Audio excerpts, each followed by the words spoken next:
So hi guys, what's up? What's good? Welcome back to my channel. Welcome back. Um, Thank you for stopping by. Thank you for clicking on this channel. Welcome so much. So today I have a story, and I want to share this story with you. Um, there is always a life before you are where you are, right? There's always a story before you get to where you are. So there's this story. Once when I was in form 3. I was in form 3, yeah. And in those days there was this belief, that not actually belief, the rules in schools, in high school, for those who can relate, in boarding schools, that you are not allowed to have a mobile phone. You are not allowed to have either SIM card or anything like that. And ungepatikana nayo, it was worth suspension.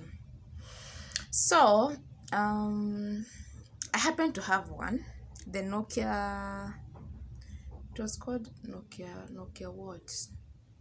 I had one, and having one, I always felt like the boss in my class, in my dormitory and everything.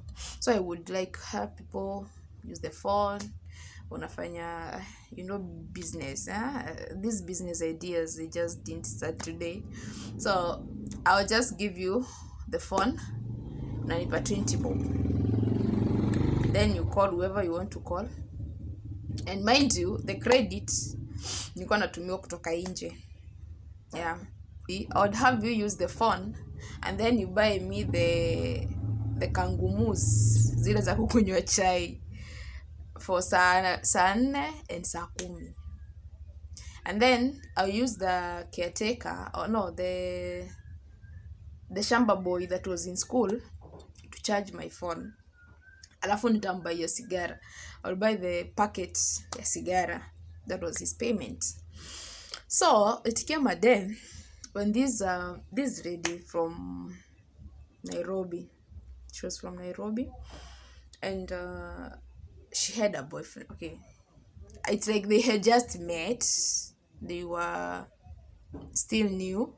They needed to know each other. They were still interacting, but now she's in form 1. I'm in form 3. She came borrowing for the phone to do the calls and the rest, and she did it for the first time, for the second time, for the third time, and then this guy, now the guy that she was calling, started calling now. So every time nikifungulia simu, the first thing I'll find was his message: please, after classes, let me talk to this girl. And I was okay. I'm okay, so long as it's being paid, I have no problem. So it came to change that this guy would send me money. Instead of the lady paying, he would send me that cash. He would send me maybe 1,000 or 500, so that they can talk. And they would talk. Hey, what? You'd give her the phone like now. Oh my God. Count an hour. They'll still be talking. Now I used to wonder, what do these people talk? Over the holidays now, see, obviously they would meet, because sasa simi nimeenda nyumbani, ameenda kwa, and the guy is there, and yes. So this guy would come pick her, no, he would come pick her up, that is in town, and then the rest is story for them, I don't know. And then for me, I'll just chukua gari niende home. So it came a time at the end of form 3. By the time it was in August in form 3 now, yeah. This communication became like, it changed all of a sudden. This guy called me when I was at home, and when he called me, he was like, I know you are surprised, nimekupigia nini mko nyumbani sijui blah blah blah, I know you are not together, but I needed to call and say hi, because after all I talked to her through your phone. And I was like, okay, I'm good, I'm fine. So he was like, where do you come from, blah blah blah, those two questions, nini. So from that day we like started talking with this guy. You people. We started talking, and I found this guy to be so interesting. Like, he would call as late as 9 at night, ndio tunakula. I'll just pick the call in the bedroom. I'll have the call on mpaka 5 in the morning, talking. So later on ndio nikakuja kuuliza, okay, of course it was not hitting me that this guy was going somewhere, because as we are talking, I know the relationship between me and him, and I was trying as much as I can to have a limited conversation, because I know there's someone who probably may be the girlfriend or something like that. And at this time I didn't have a boyfriend, and I was so mean to myself. I don't so if I was so mean, or I don't know, but I used all my time with my dad. Like, anytime I felt lonely, I never had like time to have stories with them, stories with kids. I didn't have that time. If I was free, I just went to my dad, have stories, have fun, go to his meetings, go to the vikao vya wazee. That was my life generally. So stories I could date, it was not in me. And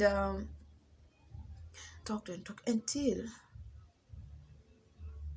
he called me one day when I was in school. That is in third term now. And I was like, should I give that? And he was like, no, I want to talk to you. So we talked until 4. Mind you, nimetoka class saa 4, zile preps za usiku, nimekuja dormitory, nimeprepare. He called me, we started talking from that time mpaka 4 in the morning. Yani hiyo 4 ndio nafaa kuoga niende class. What? I was feeling crazy. Well, I'm being entertained. This guy, alikuwa tu na story nyingi zilikuwa ziishi. So this guy that was used to using my phone abruptly changed. Like, she never came to ask for the phone. She didn't come for any, like, the communication, like, ilikuwa imesis. So later alone ndio nilikuja kurealize kuwa this guy was actually a friend to the sister of this girl. He was a friend to the sister of this girl. It's just that you find the interest in someone, and you, because they are so free with you, you just need to have that conversation. But to me, I thought she was the girlfriend, but she was not. She was just like, big story, keep me busy, and you're good. So kumbe this time round, this girl was like, waliporudi nyumbani during the August holidays, the sister to this girl had an argument with this guy. And ni wale wasewa, if you are my friend and I have someone else who is my enemy, you have to make them your enemy. So that was the life of these two sisters, and that's how it happened. So this guy akatupwa kando. Sasa mimi na mimi nani, I find an interesting guy who is just so cool, just so sweet, just so many sweet stories all over. Mind you, I've never been into a relationship, so I don't know what it meant to have a boyfriend. And I found this so interesting. This guy, we went on like talking, having stories now and then. I remember from going to Form 4 now, over the December holidays, we had talks like every day, literally every day. So wakati tuliruka mwaka, that was the end of that year, tukiruka mwaka, this guy suggested he wanted to come. He wanted to come to Naivasha, and the reason he wanted to come to Naivasha, he needed to have a break, and he needed to come for a staycation or something like that. And I was like, fine, since that's my home, then I'll be around. You can just come say hi and we're good. So it never came to be. He never came, but we still communicated because he got held up at work. Going back, opening January, story starts now again. Now this time round, he surprised me by coming to school. He paid a visit. The first visiting day when I was in Form 4, that is in first term, he paid me a visit. And he didn't only come by himself. He came with some other friends. And they were like 6 guys. We had fun. Of course, my mom came for visiting because my mom never ceased to come for visitings. My mom also came, but they never met. So he came. We had some talks. Kwa ground uko. We had some fun. And he left. So that's where we dug into that. And the chemistry just was so cool. Like, it was so cool. And ilikuwa tu ina flow. Oh my god. And it was just like everything is just like no second thought, no words. So and that's how I got my first boyfriend, guys. That's how I got in the first relationship ever.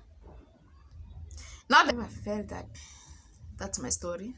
Please subscribe to my channel, support, like, give this video a thumbs up. Please give it a thumbs up, subscribe, share, comment. Let's grow. I'm a VP.